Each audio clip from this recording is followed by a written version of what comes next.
Kalau hari saudara sadar saudara dan saya sudah sementara menuju pada dosa, ayo cepat berbalik.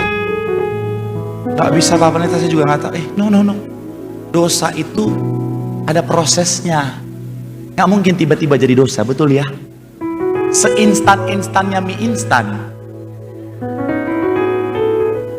Ada prosesnya, betul? Iya kan?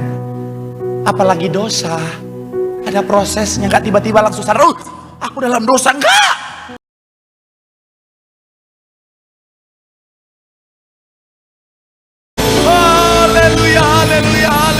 Haleluya. Benar Tuhan, segala kemuliaan, segala hormat, segala sembah syukur hanya bagi satu nama yang kudus, nama yang penuh kuasa, yaitu nama Tuhan kami Yesus Kristus. Kami doa segala pujian penyembahan kami boleh menyenangkan hati Tuhan, dan kami percaya ketika hati Tuhan disenangkan, hadirat Tuhan dicurahkan. Dalam hadirat Tuhan yang tercurah ada berkat, ada sukacita, ada mujizat. Siapapun yang hadir, yang sakit Tuhan sembuhkan, yang terikat Tuhan berikan kelepasan, bahkan ada kemenangan yang pasti Tuhan nyatakan dalam hidup kami. Terima kasih Tuhan, terima kasih. Dan dengan ucapan syukur kami mau bawa hati kami Tuhan, kami mau siapkan hati kami untuk terima kebenaran firman-Mu. Isi hati-Mu, berbicara bagi setiap kami, ajar kami, didik bentuk setiap kami. Apapun yang disampaikan adalah berasal dari isi dari Tuhan, karena kami percaya kalau yang disampaikanlah isi Tuhan, pasti ada kuasa, pasti memberkati dengan sempurna. Dan kami bersatu hati berdoa, kami menyerahkan hamba-Mu yang kepercayaan untuk menyampaikan firman sore malam hari ini. Bapa, urapan Tuhan mengalir atas hamba-Mu ini Tuhan. Tuhan sucikan, Tuhan yang layak untuk tubuh musi balik kaki salib-Mu Tuhan. Jika ada dosa Tuhan memohon ampun, kelemahan tubuh Kau yang berikan kekuatan. Hamba gak bisa apa-apa tanpa Tuhan,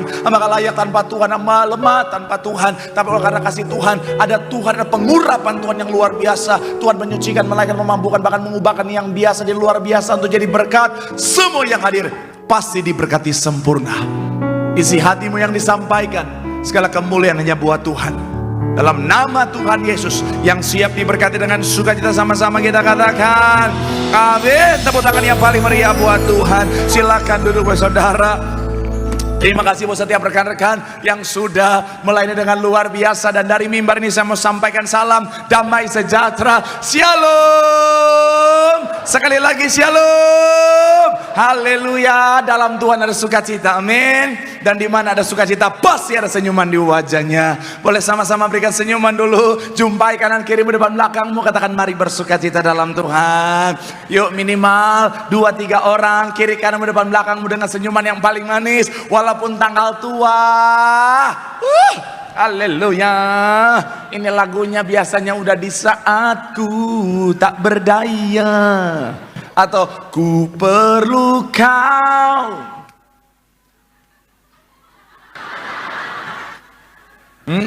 Tapi sekali lagi saya mau bilang saudara, apapun keadaannya tetap bersukacita, amin. Kenapa? Karena kita anak Tuhan. Sama-sama bilang sama saya anak Tuhan, amin. Dan saya mau bilang saudara, kenapa anak Tuhan tetap bisa bersukacita dalam segala keadaan? Karena dasar sukacita kita bukan keadaan, tetapi Tuhan yang setia. Artinya apa? Dalam segala keadaan kita tetap bersukacita karena Tuhan selalu ada dalam setiap langkah hidup kita. Tepuk tangan dulu yang paling meriah buat Tuhan. Bilang sama kanan kirimu, Tuhan setia. Bilang sama yang ngomong, mana sukacitanya?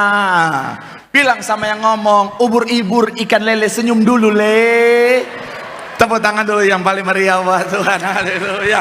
Yuk langsung saya saudara yang bawa Alkitab, kita mau angkat Alkitab kita. Alkitab juga boleh, Alkitab juga boleh. Yang nggak bawa Alkitab angkat tangan juga boleh. Sama-sama dengan iman percaya kita, sama-sama kita katakan dalam nama Tuhan Yesus, aku percaya Alkitab ini adalah firman Tuhan. Setiap kata kalimatnya sanggup memberkati aku. Dan hari ini aku pasti diubahkan, aku pasti dipulihkan dalam nama Tuhan Yesus. Sama-sama kita katakan. Yuk kita buka Alkitab kita saudara, yaitu di dalam Yesaya 30 ayatnya yang ke-15 dari ayat pembuka dan pengantar pembahasan kita. Yesaya pasalnya yang ke-30 ayatnya yang ke-15. Yang sudah di sana boleh bilang aku diberkati Tuhan. Sama-sama kita baca 3. Ya, sebab Allah Israel dengan bertobat dan tinggal diam, kamu akan apa? Dalam tinggal tenang dan percaya terletak. Tetapi apa? Kamu, sekali lagi saudara 3. Ya, sebab beginilah firman Tuhan Allah yang Maha Kudus, Allah Israel, dengan bertobat dan tinggal diam, kamu akan apa? Diselamatkan. Dalam tinggal tenang dan percaya terletak apa? Kekuatanmu. Tetapi kamu apa? enggan. Kemarin saudara dalam sebuah podcast yang saya bawakan saudara, ada satu narasumber saya saudara, dia dulu orang yang hidup dalam dosa, kemudian akhirnya saudara dia bertobat, dan akhirnya dia menjadi seorang hamba Tuhan, dia menjadi seorang pelayan Tuhan saudara, dia menjadi misionaris yang luar biasa saudara. Singkat cerita, dia cerita sama saya dalam proses perjalanan pelayanannya saudara, ada yang pernah datang sama dia dan bilang begini, gue mau jadi Kristen.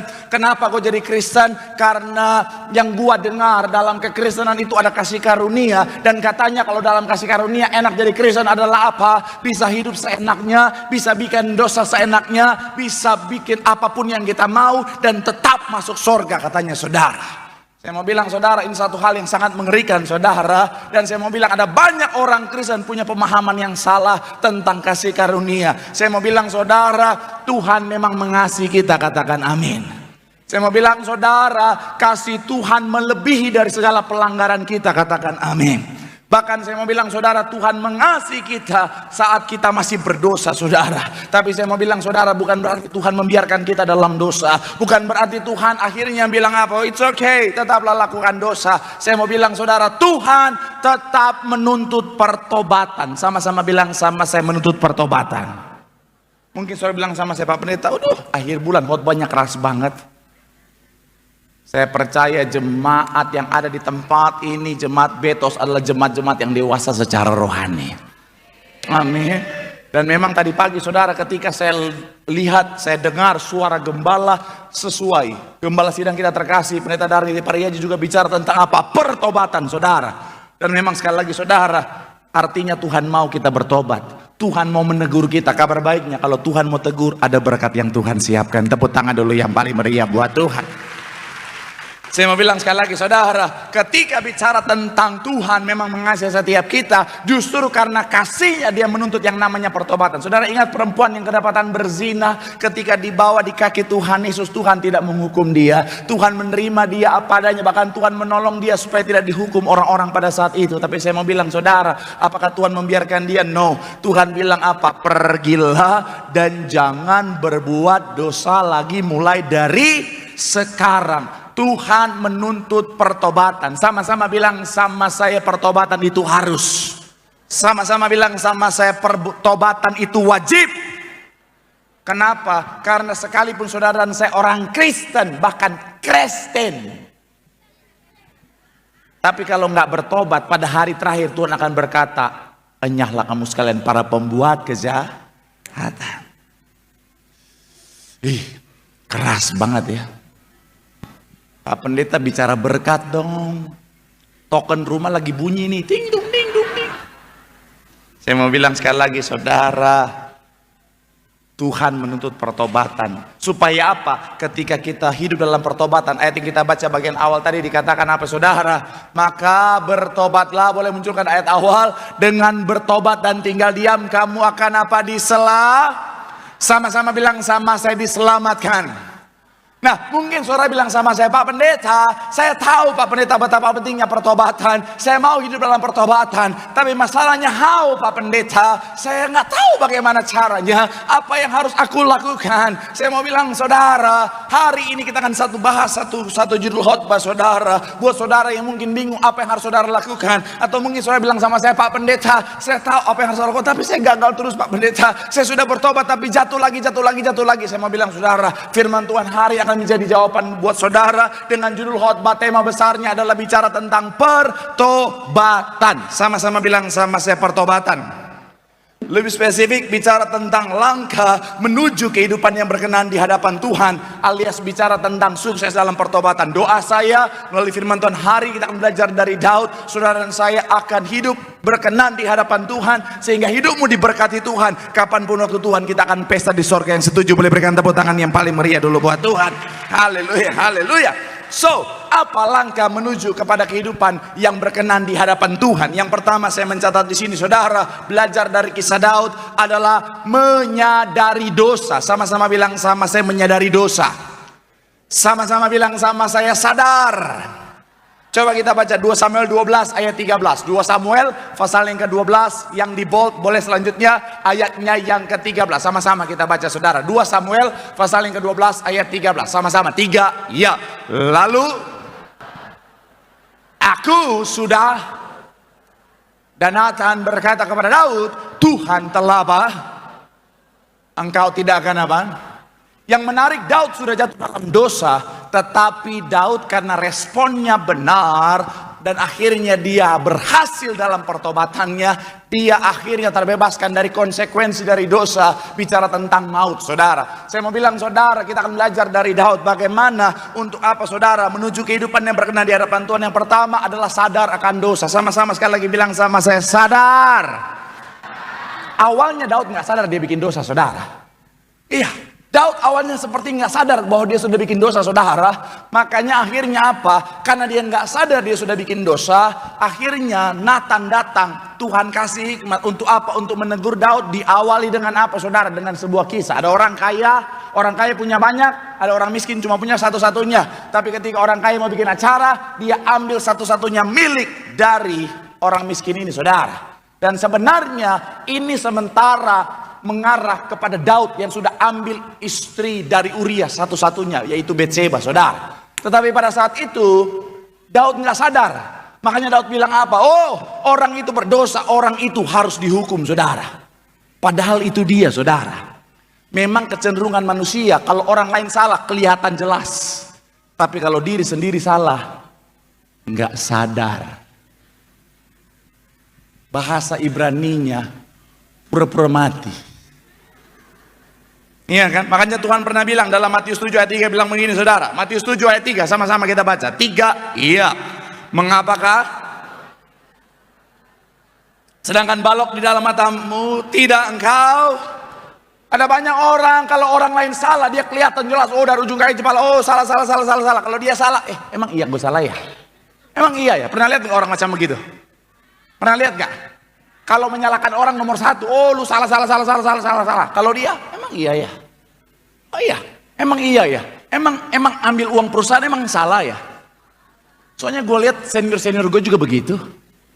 Emang ganggu rumah tangga orang lain itu salah ya? Soalnya gue sama teman-teman gue geng cili-cilian ini.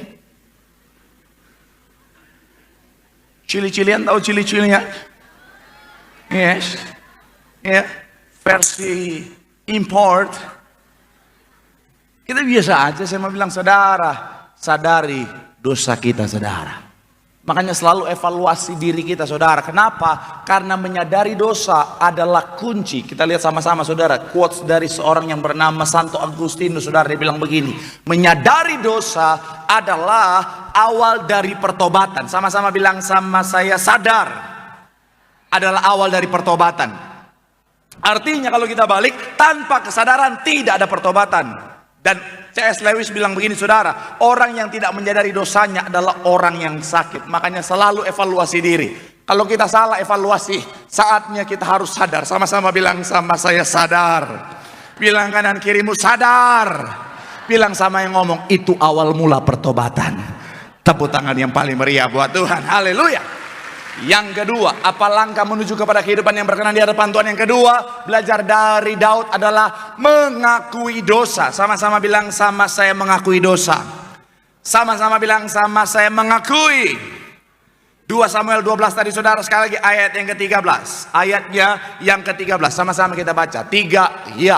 Lalu aku sudah berdosa kepada Tuhan. Belajar dari Daud, setelah dia sadar dia berdosa, dia mengakui dosanya di hadapan Tuhan. Sama-sama bilang sama saya, mengakui dosanya.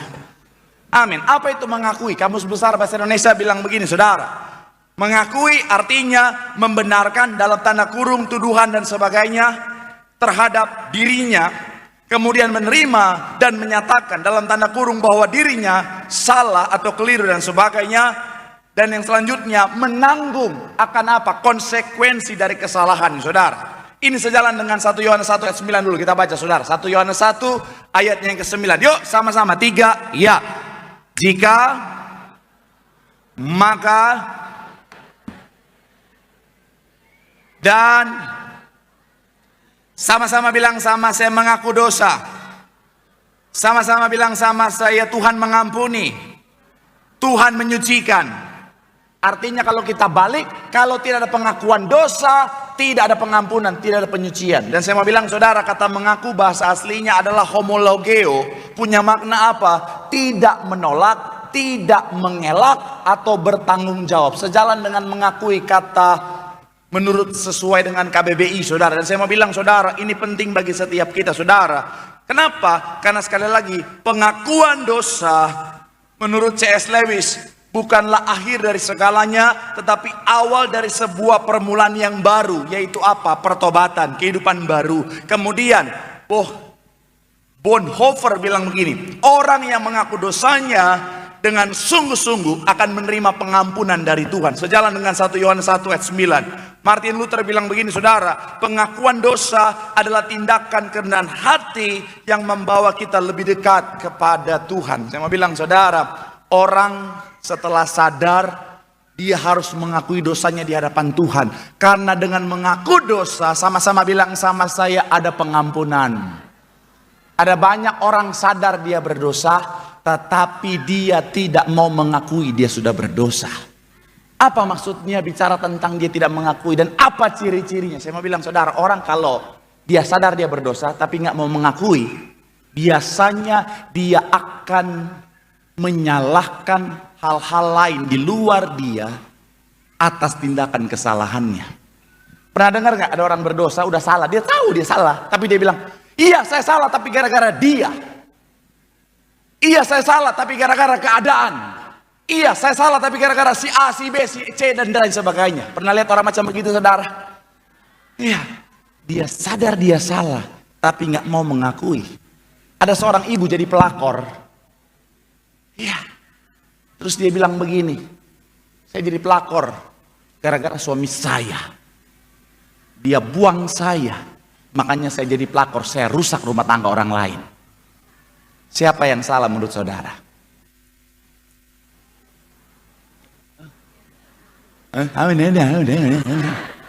Siapa yang salah menurut saudara? Yes, betul. Tadi pagi ada yang nyalain suaminya. Saya mau bilang saudara, jangan jadi orang yang suka mencari kambing hitam. Kita yang bertanggung jawab atas dosa kita, amin. Kenapa? Karena saya mau bilang saudara, ketika kita melakukan dosa, itu pilihan kita saudara. Nggak tiba-tiba kita kesurupan, dosa. Nggak kan? Kita yang memilih, betul ya? Saya mau bilang saudara, saudara dan saya kalau kita jatuh dalam dosa, itu pilihan kita. Itu kan nggak ada yang amin. Betul tidak?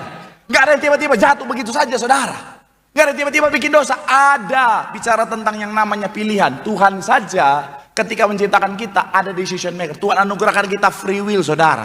Artinya apa? Kita yang mengambil keputusan ketika kita mau berdosa atau tidak saudara.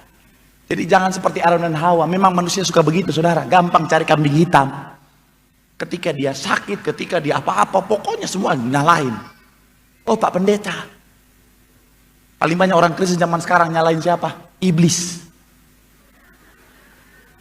Dikit-dikit iblis, dikit-dikit iblis. Pak Pendeta iblis ini Pak Pendeta. Pak Pendeta ini iblis Pak Pendeta. Pak Pendeta iblis, ngomong lagi gue colok mata lo. Iya kan?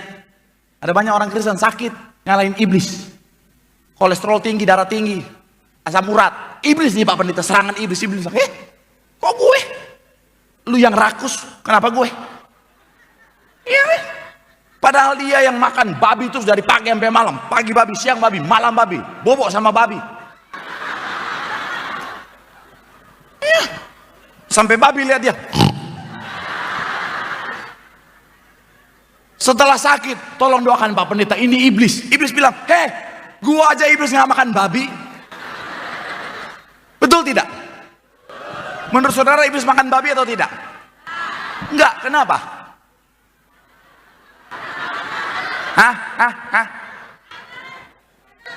Haram darah Yesus, bukan haram. Apa menurut saudara kenapa iblis nggak makan babi?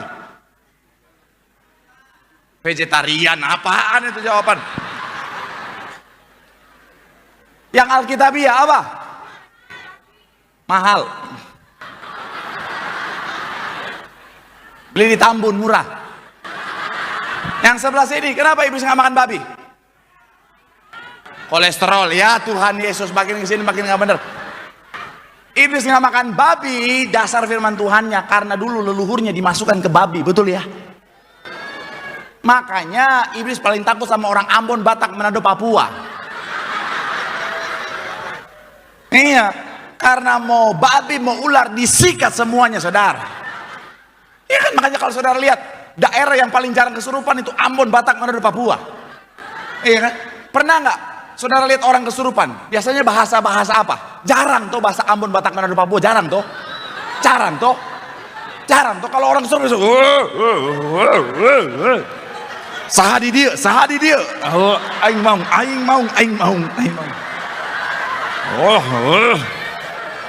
Oh, kaya ngono. Oh. Jarang ya. Oh, pangana pagoda pastiles. Hatop marhojot.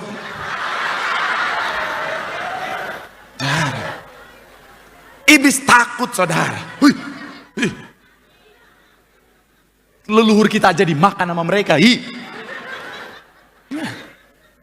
Saya mau bilang sekali lagi, saudara, iblis aja gak makan babi kok. Kenapa iblis yang disalahin, betul ya? Ada bapak-bapak selingkuh nyalahin iblis nih Pak Pendeta. Iblis yang membuat saya jatuh dalam perselingkuhan. Iblis bilang, enak aja, lu yang gatal, gue yang salah. Iblis bilang, gua aja iblis gak pernah selingkuh, bos.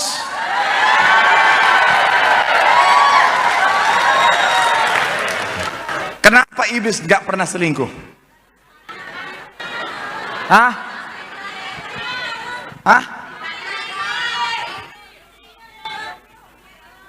Yes, betul. 2 juta rupiah minta sama koordinator. Karena istrinya iblis, betul. Istri manusia aja kalau marah galaknya minta ampun, apalagi kalau istri iblis, saudara. Saudara Yesus. Woi, saya mau bilang sekali lagi, saudara, makanya ada orang gampang-gampang nyalain iblis, saudara.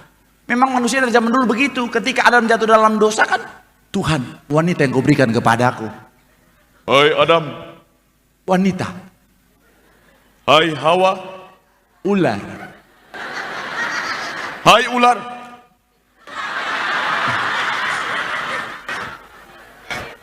Aing mau nggak? Darah Yesus. Saya mau bilang sekali lagi, saudara, belajarlah untuk apa, saudara? Untuk bertanggung jawab atas dosa kita, amin. Bilang sama kanan kirimu, mengakui. Bilang sama yang ngomong, lu juga jangan ngomong doang. Tepuk tangan dulu yang paling meriah buat Tuhan. Haleluya. Yang ketiga, saudara, apa langkah menuju kepada kehidupan yang berkenan di hadapan Tuhan, sukses dalam pertobatan? Yang ketiga adalah berbalik atau berpaling dari dosa. Sama-sama bilang sama saya, berbalik. Sama-sama bilang sama saya, berpaling dari dosa. Ayat yang ke-16, sama-sama kita baca ayatnya yang ke-16. Yang sudah di sana boleh bilang, aku diberkati. 3, iya. 3 ya. Lalu ia berpuasa dengan apa? Dan apabila ia masuk ke dalam semalam-malaman itu, ia berbaring. Sekali lagi, saudara, lalu Daud memohon kepada Allah, dan oleh karena anak itu ia berpuasa dengan apa? Tekun. Dan apabila ia masuk ke dalam semalam-malaman itu, ia berbaring di. Yang ketiga, apa yang membuat Daud sukses dalam pertobatannya? Setelah dia sadar, setelah dia mengakui dosanya, dia berpaling dari dosanya. Sama-sama bilang sama saya, berpaling.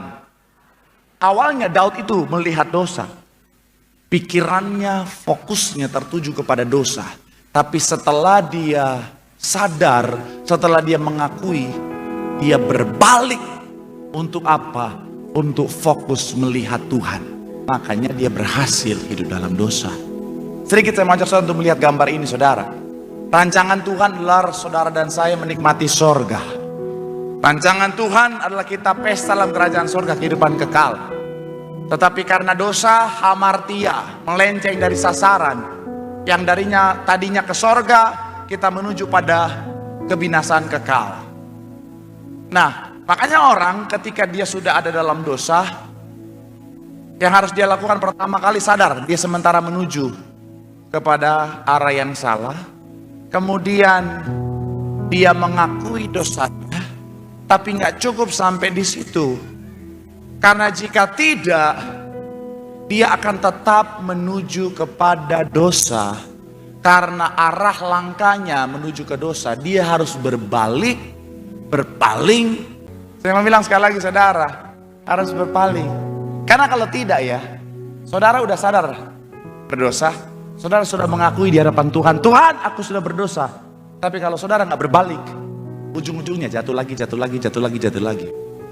Pernah lihat nggak orang Kristen udah sadar dia berdosa, udah mengaku dosa di hadapan Tuhan, tapi jatuh lagi.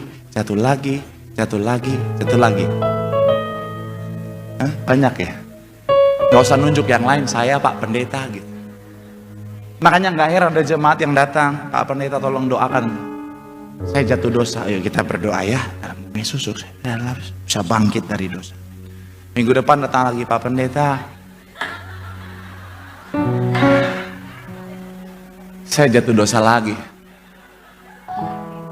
Yuk kita doa lagi yuk, dalam nama Yesus dikuatkan. Minggu depan Pak Pendeta,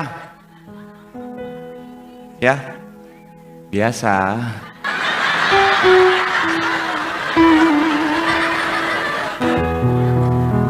Oh ya, minggu depan Pak Pendeta, iya bikin member aja, member. Mau 6 bulan apa 1 tahun ini? Karena nggak mau berpaling dari jalan yang salah, amin. Makanya firman Tuhan bilang begini saudara, Wahyu 2 ayat 5 dikatakan apa? Wahyu 2 ayatnya yang ke-5 dikatakan begini, sebab itu ingatlah betapa dalamnya engkau telah jatuh, bertobatlah dan lakukan lagi. Sama-sama bilang sama saya lakukan lagi. Sama-sama bilang sama saya berpaling. Sama-sama bilang sama saya kembali. Karena kalau tidak, jatuh lagi. Apa sih yang bikin Daud jatuh? Sederhananya, karena awalnya dia tidak berpaling dari dosa. Dia udah lihat Betseba. Pertanyaan saya, ketika Daud lihat Betseba, dosa belum? Udah dosa atau tidak? Udah, yang udah boleh angkat tangan. Yang tidak boleh angkat tangan. Yang memang nggak niat jawab angkat tangan. Kalau ditanya udah dosa atau belum? Belum. Itu baru level cobaan. Belum jadi dosa. Dia kan nggak sengaja, betul ya? Dia lagi jalan di soto istana. Sore-sore lagi mau menikmati senja. Tak sengaja dia lihat Betseba lagi mana. Apakah udah dosa? Belum. Itu baru sampai level cobaan. Sayangnya dia liatin terus. Kalau pada saat level cobaan dia langsung, oh dalam nama Tuhan Yesus, Tuhan sucikan, kuduskan mataku ini. Mata kiri mataku, mata kanan mataku, mata. Aman. Sayangnya dia liatin terus.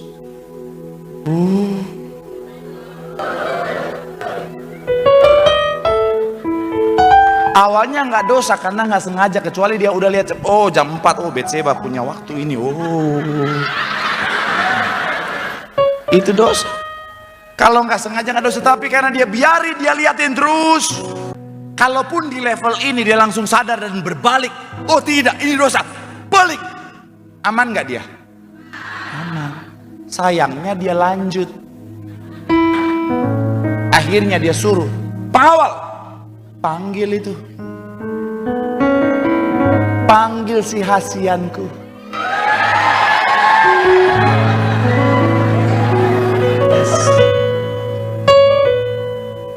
Tanya, single atau udah nikah? Aku sudah menikah. Seandainya saya langsung berbalik, oke, sorry. Kita berhenti sampai di sini. aman. Ini udah tahu udah punya suami, sikat terus. Makanya klimaksnya jatuh dosa.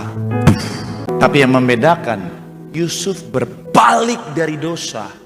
Dia nggak mau menuju terus pada dosa. Makanya dia lepaskan tante Poti, dia lari keluar.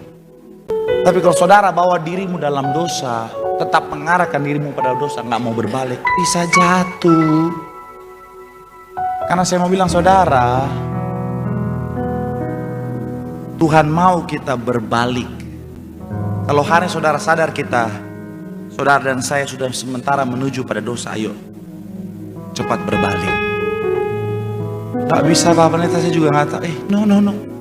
Dosa itu ada prosesnya. Gak mungkin tiba-tiba jadi dosa, betul ya? Seinstan-instannya mie instan. Ada prosesnya, betul? Iya kan? Apalagi dosa, ada prosesnya. Gak tiba-tiba langsung sadar, aku dalam dosa, enggak. Mohon maaf, bapak-bapak yang jatuh dalam kezinahan, itu ada prosesnya. Tatap-tatapan dulu. Kita yang menentukan mau tatap terus atau enggak. Kemudian ngobrol dulu, halo om. Iya kan? Kita yang menentukan mau lanjut atau tidak. Baru seterusnya, baru dosa. Nggak mungkin tiba-tiba langsung berdosa, betul? Shalom ibu-ibu. Mohon maaf ya, udah dewasa semua ya. Kalau saudara nggak bawa anak saudara ke sekolah minggu, itu salah saudara ya. Tanggung jawab pribadi. Udah ada sekolah minggu di belakang, kenapa taruh di situ? Kalau dosa itu nggak langsung tiba-tiba diranjang, bos. Ada prosesnya. Mulai dari likes foto di Facebook, mulai hai, akhirnya mulai terus. Makanya hati-hati. Jangan bilang nggak apa-apa kok Pak Pendeta, cuman ngobrol, cuman likes. Saya cuman cerita tentang betapa pelitnya suami saya. Terus. Dosa nggak tiba-tiba dosa. Ada prosesnya.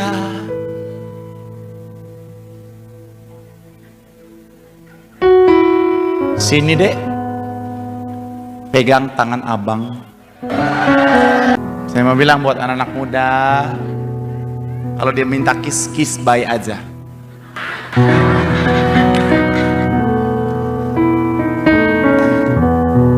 Kalau dia mulai ajak berdua-duaan tempat sepi, padahal nenek udah bilang itu berbahaya, cepat berpaling. Amin. Sekali lagi saya bilang saudara, yuk, kalau hari saudara sementara menuju pada dosa, yuk cepat berpaling. Ingat minggu lalu sempat saya bahas satu coach bilang begini, saudara, what you stay focused on will grow. Ketika kita fokus pada dosa kita akan bertumbuh jadi besar, dan akhirnya ibarat magnet yang makin besar, yang makin daya tariknya lebih kencang, akan membuat kita menempel dan akhirnya binasa.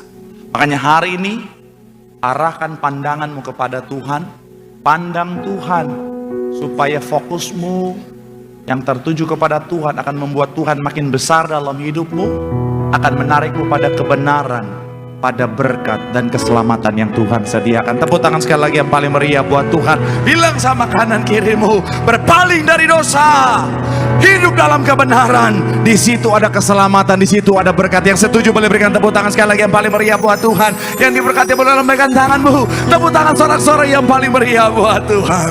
Beri sama-sama doa di hadapan Tuhan.